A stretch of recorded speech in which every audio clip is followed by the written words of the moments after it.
When I first moved into my apartment, the landlord told me a strange thing. Always check that the room is the right one before entering. Sage advice from a master of the obvious, you might say. Truth be told, I hadn't really been paying much attention up to that point. My landlord was the type of woman who put no effort into sounding happy to meet you, and whatever European accent she had certainly didn't make her any easier to understand.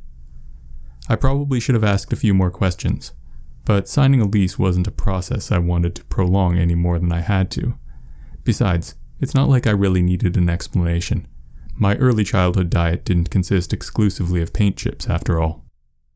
For how cheap the rent was, I wasn't about to worry over a bad joke. The place was one of those oddities of design that seemed to suck the fun out of everything anyway. Nothing but a series of copy and paste apartments stacked on top of each other for 13 laborious floors. Each one was practically identical, right down to the way the door stuck when it rained. They even came furnished with a full set of drab appliances and furniture, devoid of any particular style or taste. It's like living in a filing cabinet, sterile and lacking a life of its own. You'd think we all lived in alphabetical order and referred to each other by apartment numbers. My accountant would love this place. As dull as the accommodations were, it didn't take more than a month for things to get interesting. They were little things at first, mostly just noises. Nothing particularly sinister, but they did a great job of keeping me up at night.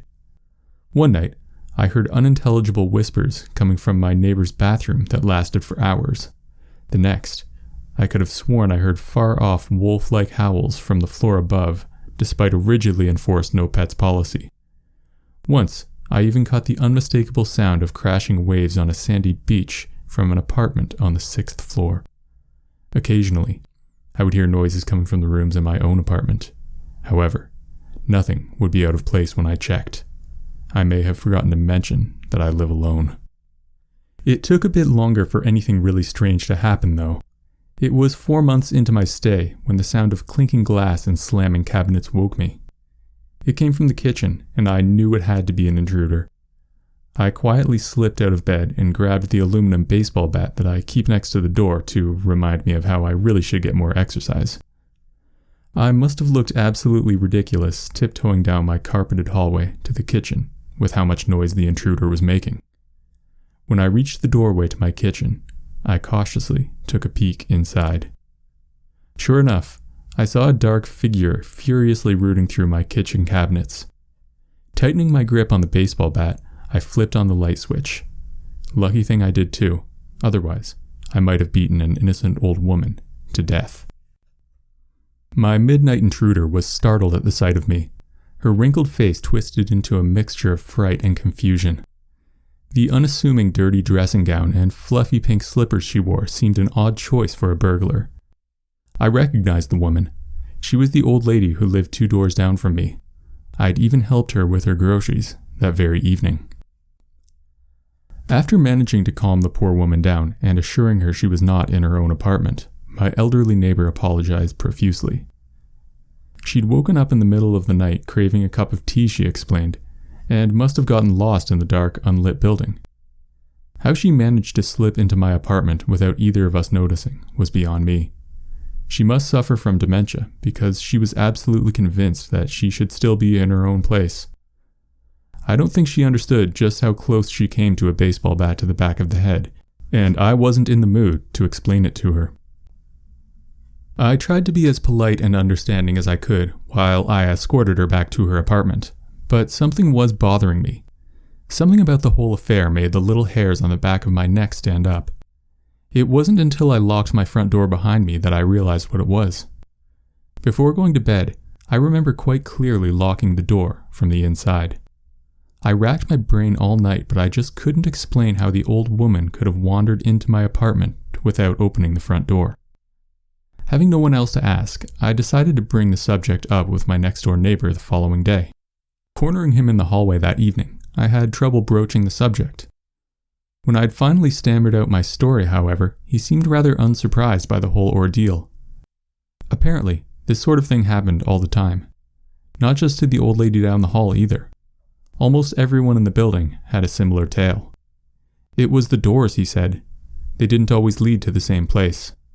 Sometimes, you would be facing a door that led to your bathroom, only for it to lead to your bedroom instead. It could even lead to a completely different apartment on a completely different floor. Once, he heard that someone's closet door opened to the alley on the north side of the building.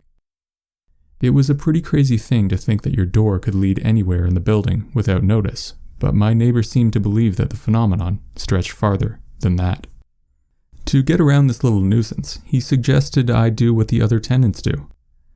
The generally accepted method was to make 2 marks on either side of each doorway in the apartment with a marker. That way, you could tell if the room you were about to enter was the right one at a glance. If the 2 marks didn't match up, you were staring at a doorway to the unknown. At least that was the idea. The old lady must have forgotten to check the marks when she stepped into my kitchen, or at least not seen them in the dark. My neighbor seemed rather annoyed by the thought. He made it painfully clear that I wait for the door to go back to normal before using it. I should under no circumstances ever enter a room that shouldn't be there. Always check first.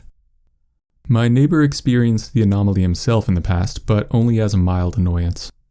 Even still, he was very adamant that I take the matter seriously. But how could I? Who in their right mind would believe a story as insane as this?